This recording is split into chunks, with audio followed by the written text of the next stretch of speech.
ಸ್ಮರ್ತವ್ಯ ಸತತಂ ವಿಷ್ಣು ವಿಸ್ಮರ್ತವ್ಯೋ ನ ಜಾತುಚಿತ ಸರ್ವೇ ವಿಧಿ ನಿಷೇಧಾಸ್ಯು ಏತಯೋರೇವ ಕಿಂಕರಾಃ. ಕೋಹ್ಯನ್ಯಃ ಪುಂಡರೀಕಾಕ್ಷಾನ್ ಮಹಾಭಾರತಕೃದ್ ಭವೇತ್ ಮಹತ್ವಾದ್ ಭಾರವತ್ವಾಚ್ಚ ಮಹಾಭಾರತಮುಚ್ಯತೆ ನಿರುಕ್ತಮಸ್ಯ ಯೋ ವೇದ ಸರ್ವಪಾಪೈಃ ಪ್ರಮುಚ್ಯತೆ. ನಮೋ ಭಗವತೆ ತಸ್ಮೈ ವ್ಯಾಸಾಯ ಅಮಿತ ತೇಜಸೆ ಯಸ್ಯ ಪ್ರಸಾದಾದ್ ವಕ್ಷ್ಯಾಮಿ ನಾರಾಯಣ ಕಥಾಮಿಮಾಂ. ಶ್ರೀ ಗುರುಭ್ಯೋ ನಮಃ. ಹರಿ ಓಂ.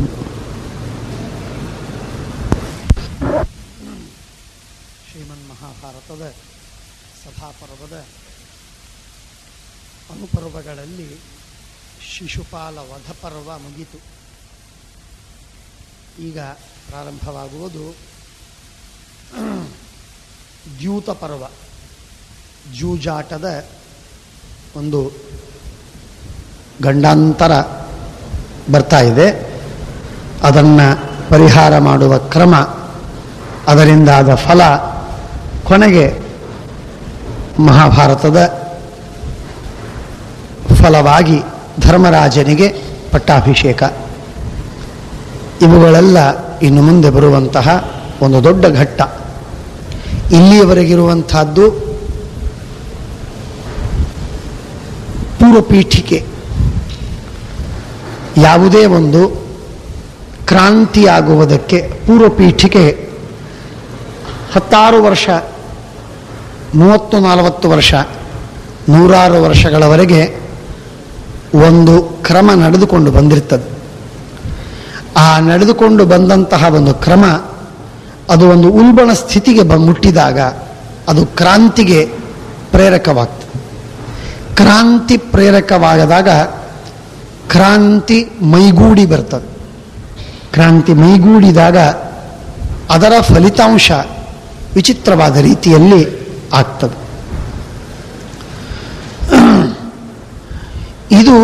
ಇದು ಕ್ರಾಂತಿಯಲ್ಲ. ಕ್ರಾಂತಿ ಎಂಬ ಶಬ್ದ ಸಾಮಾನ್ಯವಾಗಿ ಬಳಸುವುದು ಲಕ್ಷಾವಧಿ ಜನರಲ್ಲಿ ಆಗುವ ಒಂದು ವಿಚಾರ ಧೋರಣೆಯಲ್ಲಿ ತಿಕ್ಕಾಟ, ಘರ್ಷಣೆ, ಅವುಗಳಿಂದ ಆಗುವಂತಹ ಒಂದು ನಿರ್ಧಾರ. ಹಾಗಾಗಿ ಇಲ್ಲಿಯವರೆಗೆ ನಡೆದುಕೊಂಡು ಬಂದದ್ದನ್ನು ಮಾರ್ಪಾಡು ಮಾಡಿ ಬದಲಾಯಿಸಿ ಹೊಸದನ್ನು ಜಗತ್ತಿಗೆ ಕೊಡುವುದು ಇದು ಕ್ರಾಂತಿ. ಇದಕ್ಕೆ ಒಬ್ಬ ಮುಖಂಡ ಇರ್ತಾನೆ, ಆದರೆ ಅದರ ಹಿಂದೆ ಅನೇಕ ಜನರ ವಿಚಾರಧಾರೆಗಳೆಲ್ಲ ಸೇರಿಕೊಂಡಿರ್ತದೆ. ಮಹಾಭಾರತ ಇದು strictly in the sense of revolution ಇದು ಫಿಟ್ ಆಗುವುದಿಲ್ಲ, ಆದರೆ ಕ್ರಾಂತಿಯ ಸ್ವರೂಪ ಇದರಲ್ಲಿ ಬರ್ತದೆ. ಯಾಕೆ ಅನ್ನುವುದನ್ನು ಶ್ರೀಮದಾಚಾರ್ಯರು ಬಹಳ ಸುಂದರವಾಗಿ ನಮಗೆ ತಿಳಿಸ್ತಾರೆ.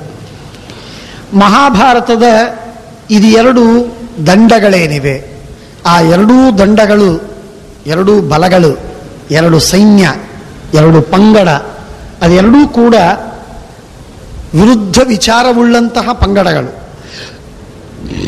ಆ ಪಂಗಡಗಳಲ್ಲೇನೆ ವಿಚಾರ ಬೇರೆ ಬೇರೆ ಆಗಿದೆ, ವಿರುದ್ಧವಾಗಿದೆ, ವಿಪರೀತವಾಗಿದೆ. ಇವರಿಗೆ ಅವರ ಮಾತು ಒಪ್ಪಿಗೆ ಇಲ್ಲ, ಅವರಿಗೆ ಇವರ ಮಾತು ಒಪ್ಪಿಗೆ ಇಲ್ಲ. ಕೇವಲ ಸ್ವಾರ್ಥದ ಗುಂಪುಗಳು 2 ಅಲ್ಲ. ಒಂದು ಸ್ವಾರ್ಥದ ಗುಂಪಾದರೆ ಇನ್ನೊಂದು ಧರ್ಮದ ಗುಂಪು. ಹೀಗಾಗಿ ಧರ್ಮವನ್ನು ಎತ್ತುವ, ಧರ್ಮಕ್ಕಾಗಿ ಸಾಯುವ, ನ್ಯಾಯಕ್ಕಾಗಿ ಬಡದಾಡುವ, ನ್ಯಾಯಕ್ಕೆ ತಮ್ಮನ್ನು ತ್ಯಾಗ ಮಾಡಿಕೊಳ್ಳುವ ಸ್ವಭಾವದ ಒಂದು ಜನ ಗುಂಪಾದರೆ ಇನ್ನೊಂದು ಸ್ವಾರ್ಥಿಗಳ, ಲೋಭಿಗಳ, ಅಧಾರ್ಮಿಕರ ಒಂದು ಗುಂಪು. ಹೀಗಾಗಿ ಯಾವ ನಿಯಮ ನಿರ್ಬಂಧಗಳೂ ಇಲ್ಲದೆ ಸ್ವೇಚ್ಛೆಯಿಂದ ಆಚರಿಸುವ ಒಂದು ಜನ ಒಂದು ಕಡೆಗೆ, ಆದರೆ ಅದಕ್ಕೆ ವಿಪರೀತವಾಗಿ ಸರಿಯಲ್ಲ, ನ್ಯಾಯಬದ್ಧವಾಗಿರಬೇಕು ಎಂದು ಹೊಡೆದಾಡುವಂತಹ ಒಂದು ಪಕ್ಷ, ಒಂದು ಪಂಗಡ ಮತ್ತೊಂದು. ಈ 2 ಪಂಗಡಗಳೇನಿವೆ, ಈ 2 ಪಂಗಡಗಳು ಇದು ಎಂದೆಂದಿಗೂ ಹುಟ್ಟಿಲ್ಲ, ಎಂದಿಗೂ ಪೂರ್ಣವಾಗಿ ನಶಿಸುವುದಿಲ್ಲ. ಇದನ್ನು ಮಾತ್ರ ನಾವು ಮರೆಯತಕ್ಕದ್ದಲ್ಲ. ಅಂದರೆ Mahabharata it becomes more relevant to even our life. ನಮ್ಮ ಬದುಕಿಗೂ ಅತ್ಯಂತ ಸಮೀಪದ ಒಂದು ಸಿದ್ಧಾಂತ ಗ್ರಂಥ ಅಂತಾಗತ್ತೆ ಮಹಾಭಾರತ. ಯಾವಾಗ ಮಹಾಭಾರತದಲ್ಲಿ 2 ಪಂಗಡಗಳೇನೋ ಆ 2 ಪಂಗಡಗಳು ಎಂದೆಂದಿಗೆ ಸಾಯುವುದಿಲ್ಲ, ಎಂದೆಂದಿಗೆ ಹುಟ್ಟಿಲ್ಲ. ಧರ್ಮ ಅಧರ್ಮಗಳು, ಧಾರ್ಮಿಕ ಪಂಗಡ ಅಧಾರ್ಮಿಕ ಪಂಗಡ, ಇದೆರಡು ಗುಂಪುಗಳು ಎಂದು ಹುಟ್ಟಿಲ್ಲ, ಅನಾದಿ ಕಾಲದಿಂದ ಇವೆ, ಇನ್ನು ಅನಂತ ಕಾಲದವರೆಗೆ ಇರುತ್ತೆ. ಅವುಗಳಲ್ಲಿ ಒಮ್ಮೆ ಒಂದನ್ನು ಹತ್ತಿಕ್ಕಿ ಇನ್ನೊಂದು ಮೇಲಕ್ಕೆ ಬರ್ತಿರ್ತದೆ. ಒಮ್ಮೆ ಒಂದಕ್ಕೆ ಉನ್ನಾಹ ಏರು, ಇನ್ನೊಂದಕ್ಕೆ ಇಳಿ. ಹೀಗೆ ಏರು ಇಳಿತಗಳು ನಾವು ನೋಡ್ತೇವೆ ಇಷ್ಟೇ ಹೊರತು ಎಂದೆಂದಿಗೂ ಪೂರ್ಣವಾಗಿ ಒಂದು ನಶಿಸಿ ಹೋಯಿತು, ಹೆಸರಿಲ್ಲದಂತಾಯಿತು ಅಂತ ಎಂದಿಗಾಗುವುದಿಲ್ಲ. ಧರ್ಮವೂ ಆಗುವುದಿಲ್ಲ, ಅಧರ್ಮವೂ ಆಗುವುದಿಲ್ಲ. ನಾವು ಹೆದರುವ ಕಾರಣವಿಲ್ಲ. ಧರ್ಮವನ್ನು ಅವಲಂಬಿಸುವ ನಾವೆಲ್ಲರೂ ಕೂಡ ಹೆದರಿದ್ದೇವೆ. ಕಲಿಯುಗ ಧರ್ಮವನ್ನು ಕಳ್ಕೋತದೆ, ಮುಂದಿನ ಜಗತ್ತಿನಲ್ಲಿ ಧರ್ಮವೇ ಇರುವುದಿಲ್ಲ, ಎಂದೆಂದಿಗೂ ಹಾಗಾಗುವುದಿಲ್ಲ. ಧರ್ಮವಿಲ್ಲದೆ ಜಗತ್ತು ಬದುಕುವುದು ಸಾಧ್ಯವಿಲ್ಲ. ಜಗತ್ತಿನಲ್ಲಿ ಕೊನೆ ಮನುಷ್ಯ ಬದುಕುವವರೆಗೆ ಧರ್ಮ ಒಂದಿಲ್ಲ ಒಂದು ರೂಪದಲ್ಲಿ ಇರಲೇಬೇಕು, ದೇವರು ಒಂದಿಲ್ಲ ಒಂದು ರೂಪದಲ್ಲಿ ಇರಲೇಬೇಕು. ಈ ಒಂದು ಬಹಳ ಮಹತ್ವದ ಒಂದು ತತ್ವವನ್ನು ಶಾಸ್ತ್ರದಿಂದ ತಿಳಿದ, ಜಗತ್ತಿನಲ್ಲಿ ಅನುಭವಿಸುವ ಒಂದು ಮಹತ್ವದ ಮಾತು. ಔರಂಗಜೇಬನಂತಹ ಅತಿ ಭಯಾನಕ ವ್ಯಕ್ತಿಯ, ಅತಿ ಭಯಾನಕ ದ್ರೋಹಿಯ, ಹಿಂದೂ ಧರ್ಮದ ದ್ರೋಹಿಯ ಕೈಯಲ್ಲಿ ಜರ್ಜರಿತವಾಗಿರತಕ್ಕಂತಹ ಹಿಂದೂ ಧರ್ಮ, ಬ್ರಾಹ್ಮಣ ಸಮಾಜ ಬದುಕಿತು, ಸಾಯಲಿಲ್ಲ. ಆಗ ಎಷ್ಟೇ ಹಿಂಸೆಗೆ ಒಳಗಾಗಿದ್ರೂ ಕೂಡ ಅದು ಮತ್ತೆ ಆ ಎಲ್ಲ ಹಿಂಸೆಗಳನ್ನು ಮೆಟ್ಟಿ ಮೀರಿ ಮೇಲೆ ಬಂತು. ಇದು ಸತ್ಯವಾದಂತಹ ಇತಿಹಾಸ.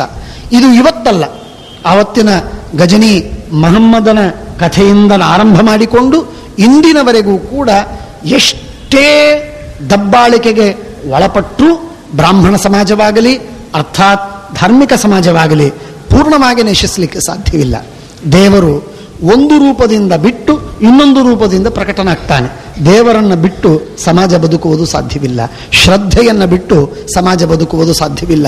ಇರಬಹುದು ಧರ್ಮಗಳಲ್ಲಿ ಹ್ರಾಸವಾಗುತ್ತೆ. ಅನೇಕ ಧರ್ಮಗಳನ್ನು ಪುರುಷರಾಗಲಿ ಸ್ತ್ರೀಯರಾಗಲಿ ಮಾಡುವ ಅನೇಕ ಕಟ್ಟುಪಾಡುಗಳು, ಅವುಗಳನ್ನು ನಾವು ಕಳ್ಕೊತೇವೆ, ನಾವು ಮಾಡುವುದಿಲ್ಲ. ಅನೇಕದನ್ನು ಬಿಡ್ತೇವೆ, ಪಾಪವನ್ನು ಹೆಚ್ಚು ಮಾಡ್ತೇವೆ, ನಿಜ. ಆದರೆ ಧರ್ಮದ ಭೀತಿ ಪ್ರತಿಯೊಬ್ಬ ವ್ಯಕ್ತಿಗೆ ಸುಪ್ತವಾಗಿಯೂ ಆದರೂ ಇರ್ತದೆ. ಅದು ಒಂದು ಹೊತ್ತಿಗೆ ಜಾಗೃತವಾಗ್ತದೆ. ಜಾಗೃತವಾದಾಗ ಭುಗಿಲೆದ್ದು ಬೆಂಕಿಯಂತೆ ಅವನನ್ನೇ ಕಬಳಿಸ್ತದೆ. ಆಗ ಅವನು ಧರ್ಮ ಮಾಡುವುದಕ್ಕೆ ಪ್ರಾರಂಭ ಮಾಡುವ ಸಂಭವ ಅವಶ್ಯವಾಗಿ ಉಂಟು. ಆದ್ದರಿಂದ ಯಾವ ಶ್ರೀಮಂತ, ಯಾವ ಬುದ್ಧಿವಂತ, ಯಾವ ಅಧಾರ್ಮಿಕ, ಎಷ್ಟೇ ಅಥೀಸ್ಟ್ ಇದ್ರೂ ಕೂಡ ಅವನು ಧರ್ಮವನ್ನು, ದೇವರನ್ನು, ಶ್ರದ್ಧೆಯನ್ನು ಬಿಟ್ಟು ನಾನು ಬದುಕುತ್ತೀನಿ ಅನ್ನುವುದು ಸಾಧ್ಯವಿಲ್ಲ. ಅವನಿಗೆ ಹೊತ್ತು ಬಂದಾಗ ಶ್ರದ್ಧೆ, ದೇವರು, ಧರ್ಮ ಬೇಕಾಗತ್ತೆ. ಆದ್ದರಿಂದ ಧರ್ಮ, ದೇವರು, ಶ್ರದ್ಧೆಗಳು ಇದು ಎಂದೆಂದಿಗೂ ನಾಶವಾಗಿ ಹೋಗದಂತಹ ತತ್ವಗಳಿವೆ. ಇದು ಬಹಳ ಚೆನ್ನಾಗಿ ನಾವು ಅರ್ಥ ಮಾಡಿಕೊಳ್ಳಬೇಕು. ರೂಪಾಂತರವಾಗತ್ತೆ ಅಂತನ್ನುವ ಭಯ ನಮಗೆ ಉಂಟಾದರೆ ಸತ್ಯ, ಅದು ವಾಸ್ತವ. ಆದರೆ ನಾಶವಾಗತ್ತೆ ಅಂತನ್ನುವ ಭಯ ಏನಾದರೂ ನಮಗಿದ್ರೆ ಅದು ಸುಳ್ಳು. ಆ ನಾಶವಾಗತ್ತೆ ಎಂಬ ಭಯ ಎಂದೆಂದಿಗಿಲ್ಲ. ಸತ್ಯೇನ ಉತ್ಥಭಿತ ಭೂಮಿ, ಸೂರ್ಯೇಣ ಉತ್ಥಭಿತ ದ್ಯೌಹು. ಆದ್ದರಿಂದ ಧರ್ಮೋ ರಕ್ಷತಿ ರಕ್ಷಿತ. ಧರ್ಮ ನಮ್ಮನ್ನು ರಕ್ಷಣೆ ಮಾಡುತ್ತೆ, ಅದನ್ನು ನಾವು ಪಾಲಿಸಿದರೆ. ಅದು ಪಾಲಿಸಲ್ಪಟ್ಟರೆ ನಮ್ಮನ್ನು ರಕ್ಷಣೆ ಮಾಡುತ್ತೆ, ಇದರಲ್ಲಿ ಎಳ್ಳಷ್ಟು ಸಂದೇಹವಿಲ್ಲ. ಅದರ ಫಲಿತಾಂಶ, ಅದರ ಫಲಶ್ರುತಿ ನಮಗೆ ಕೂಡಲೇ ಸಿಗಬಹುದು, ಸ್ವಲ್ಪ ತಡವಾಗಿ ಸಿಗಬಹುದು. ಆದರೆ ಅದರ ಫಲ ಮಾತ್ರ ಎಂದೆಂದಿಗೆ ನಮಗೆ ತಪ್ಪಿದ್ದಲ್ಲ.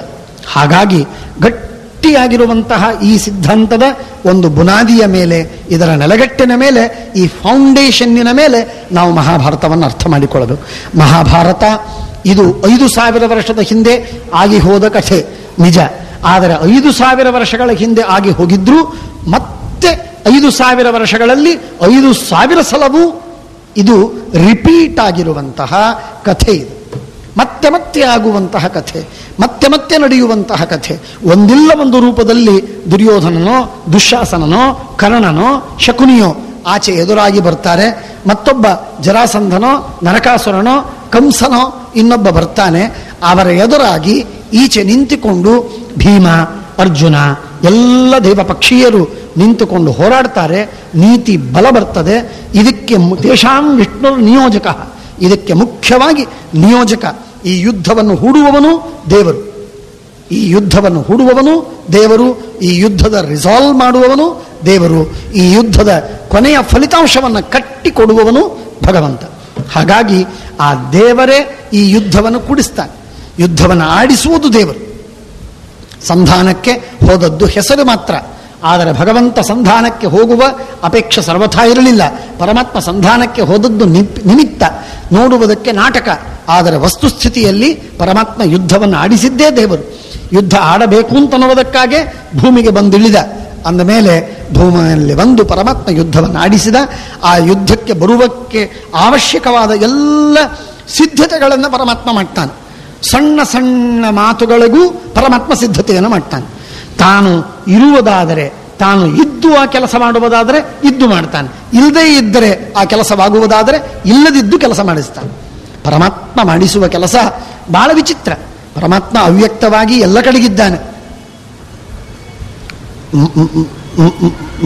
ಮಯಾ ತತಮಿದಂ ಸರ್ವಂ ಜಗದ್ ಅವ್ಯಕ್ತ ಮೂರ್ತಿನ, ಅವ್ಯಕ್ತವಾದ ಮೂರ್ತಿಯಿಂದ ಪರಮಾತ್ಮ ಸರ್ವತ್ರ ವ್ಯಾಪ್ತ, ಎಲ್ಲ ಕಡೆಗೆ ಸಿದ್ಧ, ಎಲ್ಲ ಕಡೆಗೆ ಸನ್ನಿಹಿತ.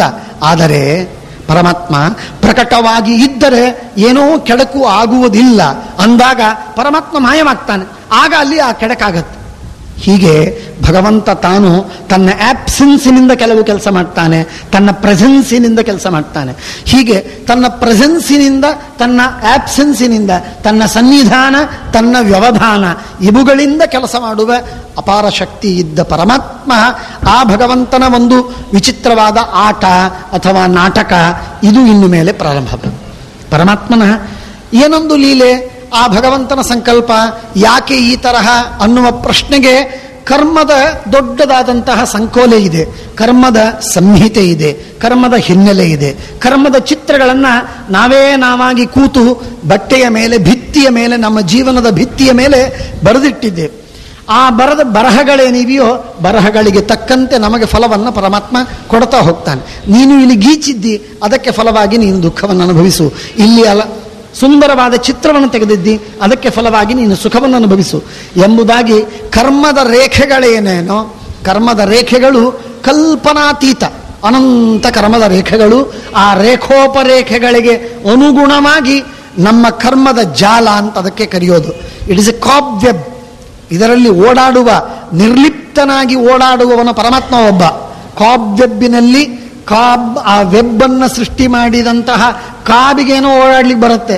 ಆದರೆ ಇಲ್ಲಿ ಹಾಗಲ್ಲ.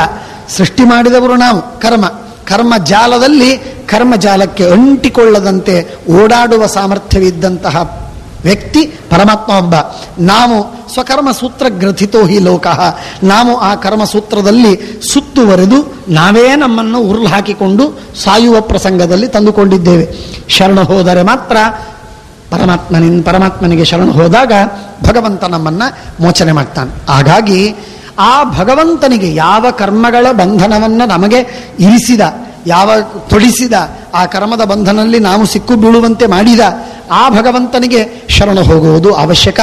ಆದ್ದರಿಂದಾಗಿ ಈ ಕರ್ಮಕಾಂಡ, ಕರ್ಮಜಾಲ, ಕರ್ಮಸೂತ್ರ, ಕರ್ಮ ಪ್ರವಾಹ ಇದು ನಮ್ಮನ್ನು ಬಹಳ ದೂರಕ್ಕೆ ಎಳೆದು ಒಯ್ಯುವಂಥದ್ದು.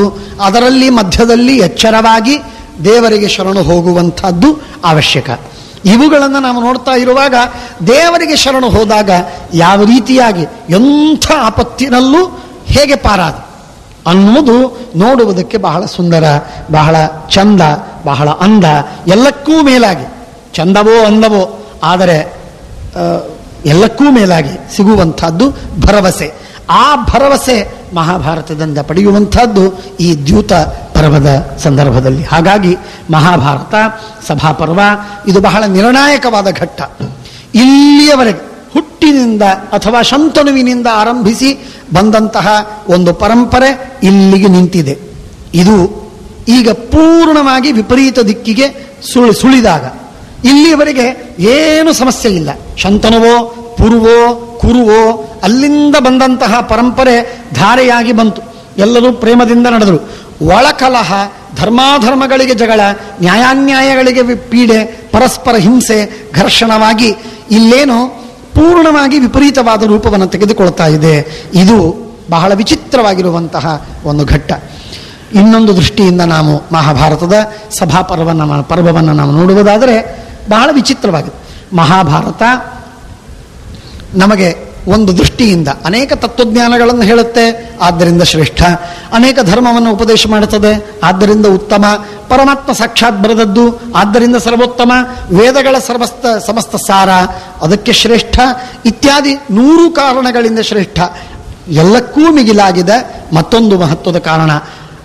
ಅಂದರೆ ಜಗತ್ತಿನಲ್ಲಿ ಎಲ್ಲೂ ಆಗದಂತಹ ಅದ್ಭುತವಾಗಿರತಕ್ಕಂತಹ ಅನ್ಯಾಯದ ಪರಮ ಶಿಖರ ಇದು ನಾವು ಕಾಣುವುದು ಈ ಮಹಾಭಾರತದಲ್ಲಿ.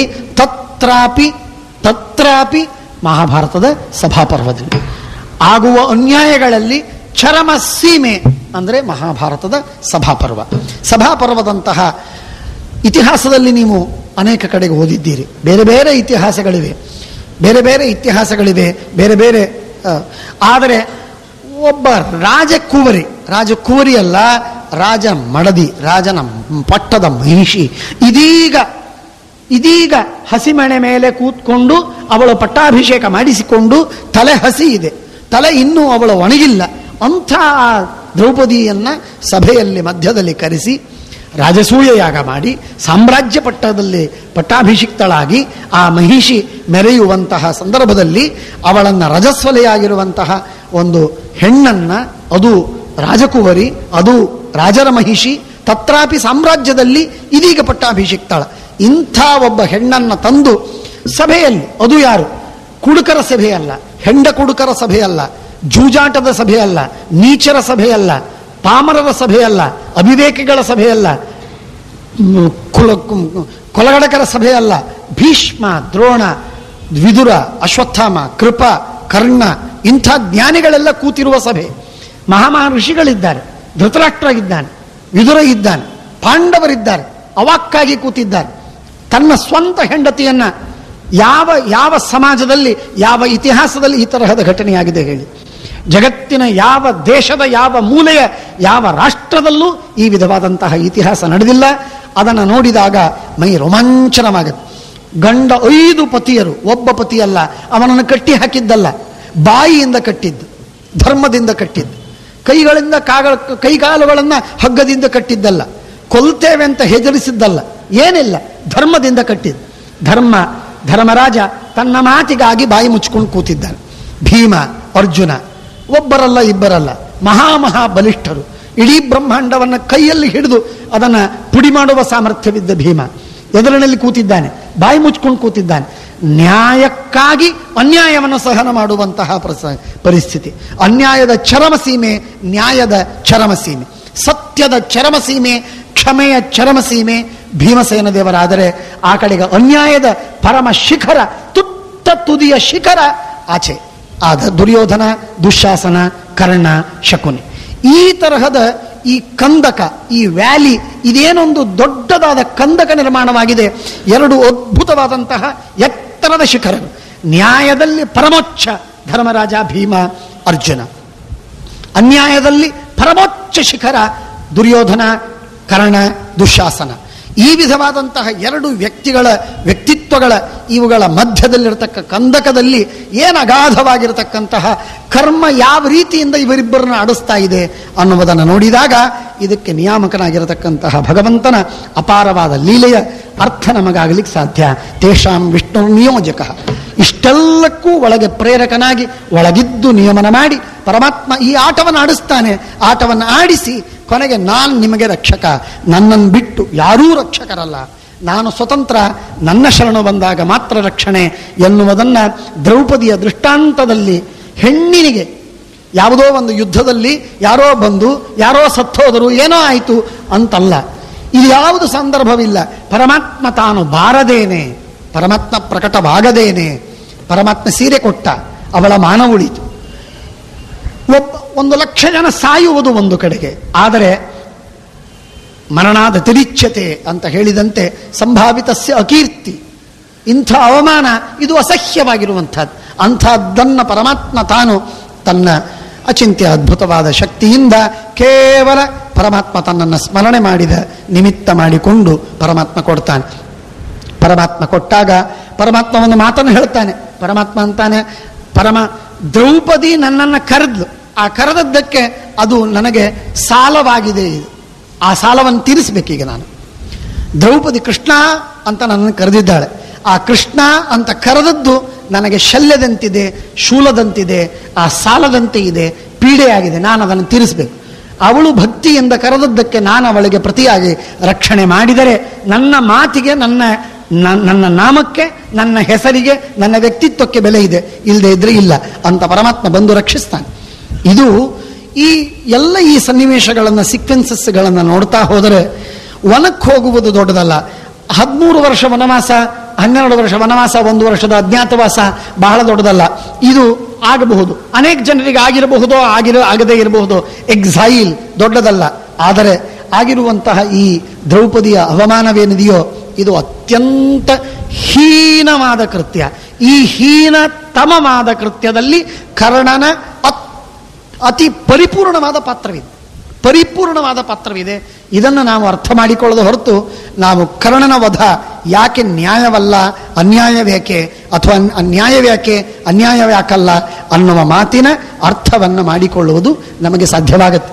ಇಲ್ಲದೇ ಇದ್ರೆ ಪಾಂಡವರು ಯಾವಾಗಲೂ ಅನ್ಯಾಯವನ್ನು ಮಾಡಿದವರೇ. ಯುದ್ಧದ ಸಂದರ್ಭದಲ್ಲಿ ಯಾರ ಸಂಹಾರವನ್ನು ಮಾಡುವಾಗಲೂ ಅನ್ಯಾಯದಿಂದ ಸಂಹಾರ ಮಾಡಿದರು ಅಂತನ್ನುವ ಒಂದು ಕೆಟ್ಟ ಹೆಸರು, ಅಪವಾದ, ಬಹಳ ದೊಡ್ಡದಾದಂತಹ ಅಪಯಶ ಪಾಂಡವರ ಹೆಸರಿಗೆ ಇವತ್ತಿನ ಜನ ನಿರಂತರ ಕೊಡ್ತಾ ಇದ್ದಾರೆ. ಕರ್ಣ ಮಾಡಿದಂತಹ ಮಹಾಪಾಪದ ಅತಿ ಘೋರತಮವಾದಂತಹ ಕೆಲಸ ಅಂತಂದ್ರೆ ಕರ್ಣನ ಈ ಸಂದರ್ಭ. ಹಾಗಾಗಿ ಸಭಾಪರ್ವದ ಈ ದ್ಯೂತ ಪರ್ವ ಏನಿದೆ ಇದು ನಿರ್ಣಾಯಕವಾದ ಘಟ್ಟ. ಮಹಾಭಾರತದ 2 ಭಾಗಗಳನ್ನು ಮಾಡುವುದಾದರೆ ಆದಿಪರ್ವದ ಸಭಾಪರ್ವದವರೆಗಿರುವಂತಹ ಈ ಭಾಗದ ದ್ಯೂತ ಪರ್ವದವರೆಗಿರುವಂತಹ ಒಂದು ಘಟ್ಟ ಒಂದಾದರೆ, ದ್ಯೂತ ಪರ್ವ ಅದರ ಮುಂದಿರತಕ್ಕಂತಹ ಸಂಪೂರ್ಣ 16 ಪರ್ವಗಳು ಕೂಡ ಈ ದ್ಯೂತ ಪರ್ವದ ಮೇಲೆ ಅವಲಂಬಿಸಿದ ಪರ್ವ. ಈ ಜೂಜಾಟ ಇದ್ದರೆ ಮುಂದಿನ 16 ಪರ್ವಗಳಿಗೆ ಅರ್ಥವಿದೆ, ಅದಕ್ಕೆ ಕಥೆ ಇದೆ, ಅದಕ್ಕೆ ಪ್ರಯೋಜನವಿದೆ, ಎಲ್ಲ ಇದೆ. ಇಲ್ಲದಿದ್ರೆ ಕಥೆಯೂ ಇಲ್ಲ, ವಿಷಯವೂ ಇಲ್ಲ, ಪ್ರಯೋಜನವೂ ಇಲ್ಲ. ಹಾಗಾಗಿ ಈ ಜೂಜಾಟದ ದ್ಯೂತ ಪರ್ವವೇನೋ ಇದು ಅದ್ಭುತವಾಗಿರುವಂತಹ ಒಂದು ಸಂದರ್ಭ. ಇವುಗಳನ್ನು ನಾವು ಚೆನ್ನಾಗಿ ಅರ್ಥ ಮಾಡಿಕೊಳ್ಳಬೇಕು. ವಿಶೇಷವಾಗಿ ಗಮನ ಕೊಟ್ಟು ನಾವು ಕೇಳಬೇಕು, ತಿಳ್ಕೋಬೇಕು. ಒಂದು ದಿನದಲ್ಲಿ ಮುಗಿದಿದ್ರು ಅವುಗಳ ವಿಮರ್ಶೆ, ವಿಚಾರ, ಚಿಂತನ ನಮ್ಮ ಮನಸ್ಸಿನಲ್ಲಿ ನಿರಂತರವಾಗಿ ನಡಿಬೇಕು. ಆಗ ಮಹಾಭಾರತದ ನಿಜವಾದ ಅರ್ಥ ಅಥವಾ ಪೂರ್ಣ ಪ್ರಘಟ್ಟಿಕೆಯ ಉಪೋದ್ಘಾತ, ಮುಂದಿನ ಭಾಗದ ಉಪೋದ್ಘಾತ ನಮಗೆ ಈ ಮಹಾಭಾರತದಿಂದ ನಮಗೆ ಸಿಗ್ತಾ ಇದೆ. ಆದ್ದರಿಂದ ದ್ಯೂತ ಪರ್ವದ ಅರ್ಥವನ್ನು ಮಾಡಿಕೊಳ್ಳುವ ಪ್ರಯತ್ನವನ್ನು ಮಾಡೋಣ. ಶ್ರೀ ಗುರುಭ್ಯೋ ನಮಃ. ಜೂಜಾಟದ ಪ್ರಾರಂಭಕ್ಕಿಂತಲೂ ಮೊದಲಿಗೆ ರಾಜಸೂಯ ಯಾಗ ಮುಗಿದಿದೆ. ರಾಜಸೂಯ ಯಾಗ ಮುಗಿತು. ರಾಜಸೂಯ ಯಾಗ ಮುಗಿದಾಗಿರುವಾಗ ಧರ್ಮರಾಜ ಹೇಳಿದ ಭೀಮ, ಅರ್ಜುನ, ನಕುಲ, ಸಹದೇವರಿಗೆ, ನೀವು ಹೋಗಿ ಬೇರೆ ಬೇರೆ ರಾಜರನ್ನ ಕೊಟ್ಟು ಕಳಿಸಿ ಬನ್ನಿ, ಬೆನ್ನತ್ತಿ ಹೋಗಬೇಕು, ಊರ ಹೊರಗಡೆ ಹೋಗಿ ಅವರನ್ನು ಕೊಟ್ಟು ಕಳಿಸಿ ಹೋಗಿ ಬನ್ನಿ ಅಂತ ಹೇಳಬೇಕು. ಇದೆಲ್ಲ ವ್ಯವಸ್ಥೆ ನೀವು ಮಾಡಬೇಕು ಅಂತ ಹೇಳಿದಾಗ ಪಾಂಡವರು ಧರ್ಮರಾಜನ ಅಣತಿಯ ಪ್ರಕಾರ ಎಲ್ಲರೂ ಹೋಗ್ತಾ ಇದ್ದಾರೆ. ಪ್ರತಿಯೊಬ್ಬರು ಹೋಗಿ ಅಲ್ಲಲ್ಲಿ ಅವರನ್ನು ಕೊಟ್ಟು ಕಳಿಸ್ತಾ ಇದ್ರು. ಅನಸಂಸಾರಿಯ ನೃಪತೀನ್ ಪಾಂಡವಾಗ್ರಜಂ ಅಭಿಜಗ್ಮುರ್ ಮಹೇಶ್ವಾಸಾಹ ಧರ್ಮರಾಜಂ ಯುಧಿಷ್ಠಿರಂ. ಧರ್ಮರಾಜನನ್ನ, ಯುಧಿಷ್ಠಿರನನ್ನ ಮತ್ತೆ ತಿರುಗಿ ಬಂದು ನಮಸ್ಕಾರ ಮಾಡ್ತಾರೆ. ಎಲ್ಲ ರಾಜರನ್ನು ಕೊಟ್ಟು ಕಳಿಸಿದ್ದಾಯಿತು, ಎಲ್ಲರೂ ಹೋಗಿದ್ದಾರೆ. ಈಗ ನಾವು ಇಲ್ಲಿ ಏಕಾಂತವಾಗಿದ್ದೇವೆ. ಸೋನುಮೇನೆ ಮಹಾಬಾಹು ಭ್ರಾತೃಶ್ಚ ಸಹೃದಸ್ತಥ ಶಿಷ್ಯೈ ಪರಿವೃತೋ ವ್ಯಾಸಃ ಪುರಸ್ತಾತ್ ಸಮಪದ್ಯತೆ. ಎಲ್ಲ ರಾಜರು ಹೋದ ಮೇಲೆ ವೇದವ್ಯಾಸದೇವರು ಹೊರಡುತ್ತಾರೆ. ವೇದವ್ಯಾಸದೇವರು ಹೊರಡ್ತಾ ಇರುವ ಸಂದರ್ಭದಲ್ಲಿ ಬಹಳ ವಿಚಿತ್ರವಾಗುತ್ತೆ, ಮನಸ್ಸಿಗೆ ಬಹಳ ವ್ಯಥೆ ಆಗುತ್ತೆ. ವೇದವ್ಯಾಸದೇವರು ಶಿಷ್ಯರಿಂದ ಸಹಿತರಾಗಿ ಅವನ ಮನೆಯಲ್ಲಿದ್ದರು. ಈಗ ಅವರು ಹೊರಟು, ನಾನು ಹೋಗಿ ಬರ್ತೇನೆ ಧರ್ಮರಾಜ, ಆಯಿತು, ನನ್ನ ಕೆಲಸವೆಲ್ಲ ಆಯಿತು, ಹೋಗಿ ಬರ್ತೇನೆ ಅಂತ ಹೇಳ್ತಾನೆ. ಹೇಳುವುದಕ್ಕಾಗಿ ವೇದವ್ಯಾಸದೇವರು ಬಂದರೆ ಅವರಿಗೆ ಪಾದ್ಯ ಆಸನಾದಿಗಳನ್ನು ಕೊಟ್ಟು ಅವರಿಗೆ ಸತ್ಕಾರವನ್ನು ಮಾಡ್ತಾನೆ, ಪೂಜೆಯನ್ನು ಮಾಡ್ತಾರೆ. ಮತ್ತೆ ಆಸ್ಯತಾಮಿತಿ ಚೋವಾಚ ಧರ್ಮರಾಜಂ ಯುಧಿಷ್ಠಿರಂ. ಧರ್ಮರಾಜನಿಗೆ ವೇದವ್ಯಾಸದೇವರು ಖುದ್ದಾಗಿ, ಖಾಸಾಗಿ ಒಂದು ಮಾತು ಹೇಳುವುದಕ್ಕೆ ಬಂದಿದ್ರು ಅನ್ನುವುದು ಗೊತ್ತಾಗುತ್ತೆ. ಬಹಳ ಮಹತ್ವದ ಮಾತು. ಒಂದು ಬೇಕು ಅಂತ ಉದ್ದೇಶಪೂರ್ವಕವಾಗಿ ಹೋಗಿ ಬರ್ತೇನೆ ಅಂತ ಹೇಳುವುದಕ್ಕೆ ಬಂದದ್ದಲ್ಲ, ಆದರೆ ಒಂದೇನೋ ಮಾತನ್ನು ಹೇಳುವುದಕ್ಕಾಗಿ ಬಂದಿದ್ರು. ಅದನ್ನು ಬಂದಾಗ ಅವರನ್ನು ಕೂಡಿಸಿದಾಗ ಧರ್ಮರಾಜನಿಗೆ ಹೇಳ್ತಾರೆ, ನೀನು ಕೂತ್ಕೋ. ಧರ್ಮರಾಜ ತನ್ನ ಪೀಠದ ಮೇಲೆ ಕೂತ್ಕೊಂಡ. ವೇದವ್ಯಾಸ ದೇವರು ಕೂತ್ಕೊಂಡ್ರು. ದಿಷ್ಟ್ಯಾವರ್ಧಸಿ ಕುಂತೆಯ ಸಾಮ್ರಾಜ್ಯಂ ಪ್ರಾಪ್ಯ ದುರ್ಲಭಂ. ದುರ್ಲಭವಾಗಿರುವಂತಹ ಸಾಮ್ರಾಜ್ಯವಪ್ಪ. ಸಮ್ರಾಟ್ ಪದ ಇದು ಹೆಸರು ಬರುವುದೇ ಕಷ್ಟ, ನಿನಗೆ ಸಿಕ್ಕಿದೆ. ನಿನ್ನ ಪಾಂಡವರ, ನಿನ್ನ ತಮ್ಮಂದಿರ ಮಹಾಪರಾಕ್ರಮ ಪೌರುಷ ಕೃಷ್ಣ ಪರಮಾತ್ಮನ ಅವನ ಉಪದೇಶ, ಅವನ ಮಾರ್ಗದರ್ಶನ, ಇವುಗಳಿಂದ ನಿನಗೆ ಸಿಕ್ಕಂತಹ ಮಹಾಭಾಗ್ಯ. ಬಹಳ ಸಂತೋಷವಾಯಿತು. ಆಪರಿಚ್ಛೇತ್ತಾಂ ಗಮಿಷ್ಯಾಮಿ. ನಿನ್ನ ಕೌರವ ವಂಶವೇನಿದೆಯೋ ಇದು ಬಹಳ ಊರ್ಜಿತ ಸ್ಥಿತಿಗೆ ಹೋದಂತೆ ಆಗಿದೆ. ಅಭಿವಾದ್ಯ ಉಪಸಂಗ್ರಹ್ಯ.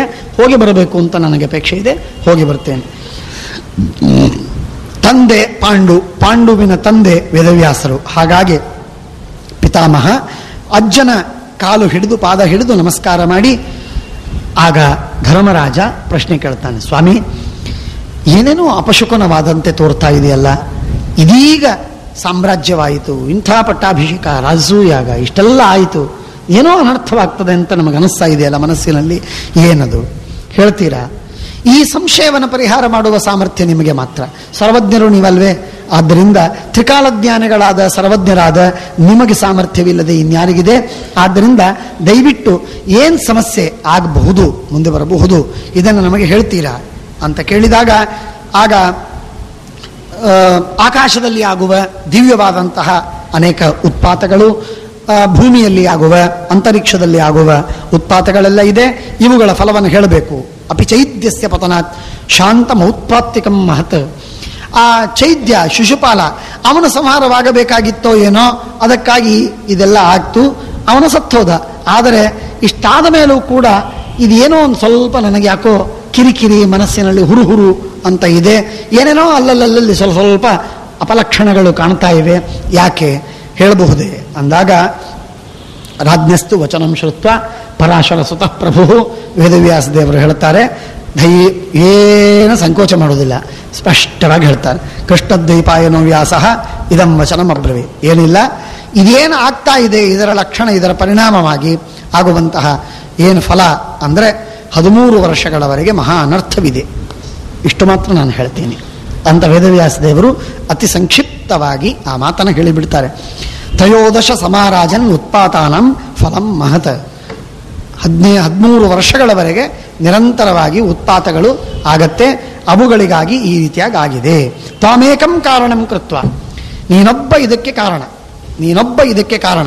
ಇದೆಲ್ಲ ಆಗುವುದಕ್ಕೆ ನೀನೇ ಕಾರಣ, ನಿನ್ನಿಂದಾಗಿ ಇಷ್ಟೆಲ್ಲ ಅನರ್ಥಗಳು ಆಗತ್ತೆ, ನಿನಗೆ 13 ವರ್ಷಗಳ ಪೀಡೆ ಇದೆ, ಹಿಂಸೆ ಇದೆ ಅಂತ ಹೇಳಿದರು. ತಾಮೇಕಂ ಕಾರಣಂ ಕೃತ್ವ ಕಾಲೇನ ಭರತರ್ಷಭ ಸಮೇತಂ ಪಾರ್ಥಿವಂ ಕ್ಷತ್ರಂ. ಒಂದು ತಿಳ್ಕೋ, ನಿನಗೇನಾಗುವುದಿಲ್ಲ ಅಪಾಯ, ಆದರೆ ನಿನ್ನನ್ನು ನಿಮಿತ್ತ ಮಾಡಿಕೊಂಡು ಸಮಸ್ತವಾದಂತಹ ಕ್ಷತ್ರಿಯ ಗುಂಪಿಗೆ, ಸಮಗ್ರವಾದಂತಹ ಕ್ಷತ್ರಿಯ ವಂಶ ನಾಶವಾಗುತ್ತೆ, ಇದರಲ್ಲಿ ಸಂದೇಹವಿಲ್ಲ. ಅಪರಾಧ ದುರ್ಯೋಧನಂದು, ಬಲ ಭೀಮಾರ್ಜುನರದು. ಭೀಮಾರ್ಜುನರ ಬಲದಿಂದ, ದುರ್ಯೋಧನನ ಅಪರಾಧದಿಂದ ಆಗುವಂತಹ ಕ್ಷತ್ರಿಯ ಕ್ಷಯ, ಅದಕ್ಕೆ ನೀನು ನಿಮಿತ್ತ. ಹೇಗೆ ನಿಮಿತ್ತ ಆಗ್ತಿ ನೋಡ್ಕೋ ನೀನೇ. ವೇದವ್ಯಾಸದೇವರು ಬಹಳ ಗಂಭೀರವಾಗಿ ಈ ಮಾತನ್ನ ಪ್ರೊಫೆಸಿ ಹೇಳಿ ಹೋಗ್ತಾರೆ.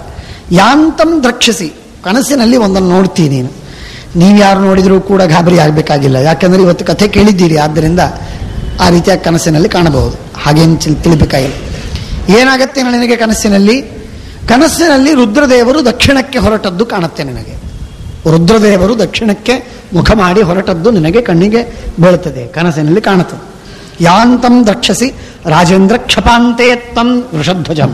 ರುದ್ರದೇವರು ಬೆಳಗಿನ ಜಾವ ದಕ್ಷಿಣಕ್ಕೆ ಮುಖ ಮಾಡಿಕೊಂಡು ಹೊರಟದ್ದು. ನೀಲಕಂಠಂ ಭವಂ ಸ್ಥಾಣಂ ಕಪಾಲಿಂ ತ್ರಿಪುರಂತಕಂ ಉಗ್ರಂ ರುದ್ರಂ ಪಶುಪತಿಂ ಮಹಾದೇವಂ ಉಮಾಪತಿಂ ರಹರಂ ಶರ್ವಂ ವೃಷಂ ಶೂಲಂ ಪಿನಾಕಂ ಕೃತ್ತಿವಾಸಸಂ. ಎಷ್ಟು ವಿಶೇಷಣಗಳನ್ನು ಕೊಟ್ಟು ಎಷ್ಟು ಹೆಸರುಗಳನ್ನು